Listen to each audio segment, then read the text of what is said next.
একটা নিজস্ব সংবিধান আছে, দলের যে গঠনতন্ত্র আছে, এই দলকে গঠন করতে গিয়ে আমাদের প্রয়াত শহীদ প্রেসিডেন্ট জিয়াউর রহমান সাহেব একটা কথা বলেছিলেন যে আমরা এই বাংলাদেশে বসবাসকারী সকলের সমন্বয়ে সকলকে নিয়ে বাংলাদেশের জাতীয়তাবাদ করতে চাই, বাংলাদেশের জাতীয়তাবাদ হিসাবে আমাদের পরিচয় দিতে চাই।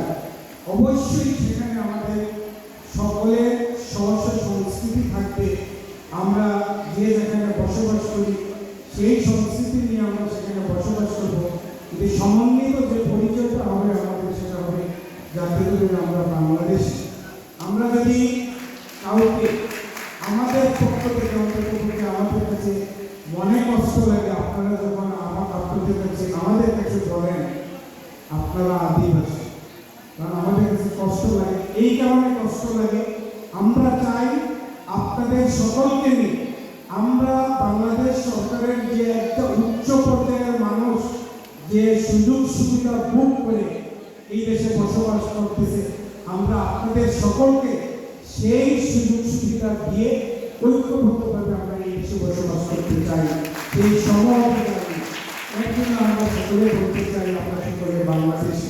আমি আবারও এই কথাটা বলছি, আমরা যেখানে যেভাবে আমরা যার অবস্থান থেকে আমরা নিকৃষ্টি সহ আমরা সকল উপজাতি আমরা সকল ধর্মের মানুষ আমরা সেখানে বসবাস করব এবং আমাদের নিজস্ব যে সংস্কৃতি আছে এই সংস্কৃতি আমরা ধারণ করব, কিন্তু সকলে মিলে আমরা সমান অধিকারে দেশে বসবাস করতে চাই। এটাই যেন হয় আমাদের মূল লক্ষ্য এবং আমাদের মাননীয় প্রধানমন্ত্রী এই লক্ষ্য নিয়ে কাজ করে যাচ্ছেন। আপনারা ইতিমধ্যে দেখেছেন আপনাদের একটি প্রতিনিধি টিম আমাদের মাননীয় প্রধানমন্ত্রীর সাথে সাক্ষাৎ করেছেন, আমাদের বিশদ আলোচনা হয়েছে এবং আমার বিশ্বাস আপনারা যা চাচ্ছেন আলোচনা সাপেক্ষে পর্যায়ক্রমে অবশ্যই আপনাদেরকে মূল্যায়িত করা হবে, এই বিশ্বাসটুকু আপনারা বর্তমান সরকারের উপরে রাখতে পারেন। এখানে আলাদাভাবে বিচ্ছিন্নভাবে কিছু কথা লেখা হয়েছে, এটা আমার কাছে মনে হয় আমার এই যে আপনাদের এই আদিবাসী দিবস সম্পর্কে যে কিছু বিষয় এখানে তুলে ধরা হয়েছে, আপনারা আমাদেরকে একটু পরপর মনে হয় ভাবতে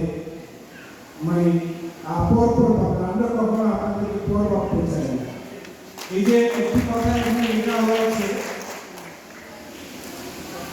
যে আলাদাভাবে প্রাথমিক এবং অন্য বিদ্যালয়গুলো করার জন্য, আমরা সেখানে বলতে চাই আমাদের সাথে আপনাদেরকে নিয়ে আমরা প্রাথমিক বিদ্যালয় উচ্চ বিদ্যালয়ে একসাথে আমরা করতে চাই, ওই কারণে যে আমরা যে অধিকার নিয়ে আমরা স্কুলে পড়াশোনা করবো, আমাদের ভবিষ্যৎ প্রজন্মরা পড়াশোনা করবে, ঠিক সম অধিকারী আপনারা যারা পড়াশোনা সেই অধিকার নিয়ে করতে পারেন, সেই ব্যবস্থাপনা করলেই আমরা বাংলাদেশি জাতীয়তাবাদে বিশ্বাস করতে পারবো, এটাই আমাদের হওয়া উচিত।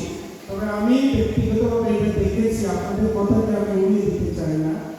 আমি নির্বাচনের সময় অনেকগুলো পুঞ্জিতে আমার যাওয়া হয়েছে, আমি সেখানে প্রাথমিক বিদ্যালয়ের অবস্থা নিজের চোখে দেখেছি, আপনাদের দুরবস্থার কথা আমরা নিজের চোখে দেখেছি। ইনশাআল্লাহ এগুলোকে পর্যায়ক্রমে কিভাবে আরো উন্নত করা যায় এই ব্যাপারে আমরা কাজ শুরু করেছি, পর্যায়ক্রমে ইনশাআল্লাহ আপনারা এই সুযোগ সুবিধাগুলো পাবেন।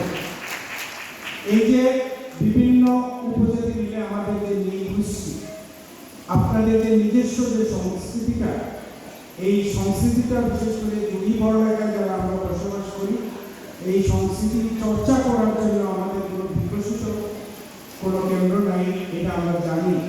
আমি জানি না আপনারা কতজনে দেখেছেন এই বড়লাখা এবং জুড়িতে একটা সুন্দর শিল্পকলা একাডেমি করার জন্য আমি মাননীয় সংস্কৃতি মন্ত্রীর কাছে মহান জাতীয় সংসদে একটা প্রশ্ন উত্থাপন করেছিলাম এবং আমাকে এই ব্যবস্থাটা করে দেওয়ার জন্য ওনার কাছে বিনয়ের সাথে অনুরোধ করেছিলাম।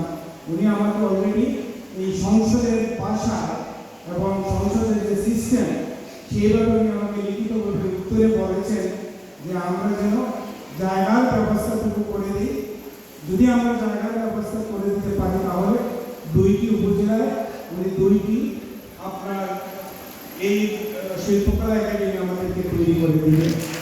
সুতরাং বড় যদি শিল্পকলা একাডেমি আমরা যদি বড়কে আমরা করতে পারি, আমাদের স্ব জাতিগত যে আমাদের সংস্কৃতি আছে এটা কিন্তু চর্চা করার আমরা সুযোগ পাবো, এবং আমাদের এই সংস্কৃতি থেকে আমরা আমাদের সাংস্কৃতিক যে অবস্থানটা আমরা উপজেলা পর্যায়ে থেকে জাতীয় পর্যায়ে আমরা সেটা পৌঁছে যেতে পারবো বলে আমি বিশ্বাস করি।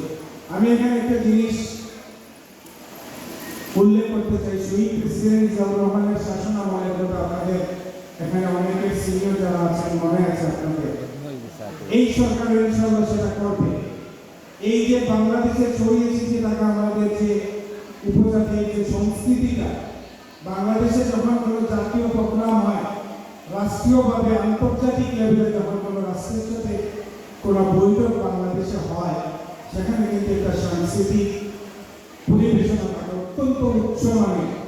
সেখানে প্রথম অনুষ্ঠানটি যখন শুরু করা হয়, আমরা কিন্তু আমাদের এই নিকৃষ্টি বাড়িগুলিকে নিয়ে, আমাদের এই উপজাতি বাড়িগুলিকে নিয়ে, আমাদের এই আদিবাসীদের বাড়িগুলিকে নিয়ে কিন্তু আমরা সেই সাংস্কৃতিক অনুষ্ঠানটা পরিবেশনা করি। এই ব্যাপারে তো আপনারা অবগত আছেন। সুতরাং সেইখানে আপনাদেরকে ভাবতে হবে যে বাংলাদেশ জাতীয়তাবাদী দলের সরকার সবসময় আপনাদেরকে জাতীয় পর্যায়ে মূল্যায়িত করতে চায়। এটা আগামী দিনে আরো বড় পরিসরে করবে ইনশাআল্লাহ। এই ব্যাপারে